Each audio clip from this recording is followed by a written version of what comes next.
kan garkuwar jikin ɗan adam.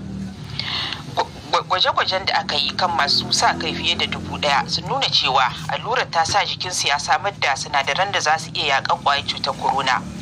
Rigakafin ba shi da wani haɗari, kuma hukumar lafiya ta duniya ta bayyana shi da cewa shine na gaba a jerin rigakafi fiye da 100 da ake ta ƙoƙarin ƙirƙirowa don yaƙi da covid-19.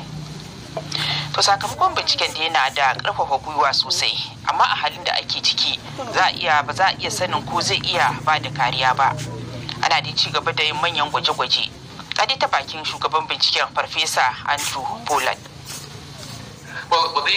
Irin wannan garkuwa da muke gani daga gwajin da muka yi a jikin dabbobi da allurar rigakafin da kuma wasu magungunan yaƙi da cutar corona su ne irin martanin garkuwar da ke kare su.